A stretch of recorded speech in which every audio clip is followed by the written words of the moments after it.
ఎన్నికల నిబంధనలను బేఖాతరుకు పాల్పడిన ST commission member Jatoth Hussain Naik BJP అంతర్గత సమావేశంలో పాల్గొంటూ అభ్యర్థి గెలుపుకై షాడోల ప్రయత్నం ఈసీ వెంటనే చర్యలు తీసుకోవాలి.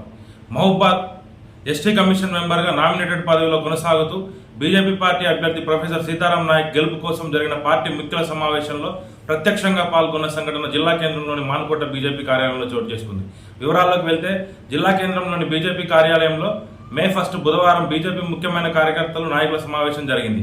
ఈ సమావేశంలో బీజేపీ పార్లమెంట్ అభ్యర్థి సీతారాం నాయక్, మాజీ ఎంపీ గరికపాటి మోహన్ రావు, నూకల వెంకట్, నారాయణ రెడ్డి, ములుగు జిల్లా అధ్యక్షులు సిరికొండ బలరాం, వరంగల్ బీజేపీ అధ్యక్షులు గంటా రవికుమార్, మానుకోట అధ్యక్షులు యలమంచిలి వెంకటేశ్వరరావుతో పాటు సుమారు 30 మంది సమావేశంలో పాల్గొన్నారు. అదే రోజు హుస్సేన్ నాయక్ బీజేపీ ఆఫీస్ తన వ్యక్తిగత కారులో వచ్చారు.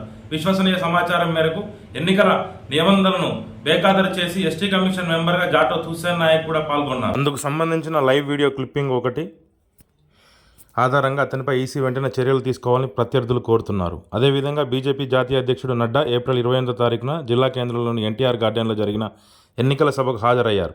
ఆ వేదికపై జెడ్+ సెక్యూరిటీ ఉంటుందని తెలిసి కూడా ప్రోటోకాల్ పాటించకుండా కొంతమంది పార్టీ వ్యక్తులు వేదికపైకి వచ్చారు.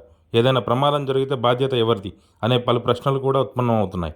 ఆ రోజు వేదికపై జిల్లా బీజేపీ మాజీ ప్రధాన కార్యదర్శి ప్రోటోకాల్ పాటించకుండా వేదికపైకి వచ్చారు. ఆయనతో పాటుగా ఇంకో 4 కూడా నడ్డా వేదికపై ఉన్నట్లు దృశ్యాలు ఉన్నాయి. అయితే పలు మెయిన్ స్ట్రీమ్ మీడియాలో, పత్రికల్లో వారి పేర్లు కూడా రావడం గమనార్హం.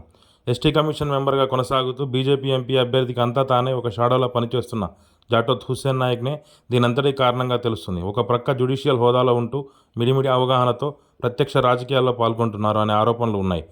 భవిష్యత్తులో ఇతనికి ఎదురొచ్చే వారిపై ఎస్సీ ఎస్టీ కేసులు పెట్టిస్తాడేమో అనే భయం కూడా బీజేపీ పార్టీలో కొనసాగుతున్నట్లు సమాచారం. కనుక పొందపరిచిన సమాచారం ఆధారంగా ఎంక్వైరీ చేసి ఈసీ తగిన చర్యలు తీసుకోవాల్సిందిగా కోరుతున్నారు.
చేసి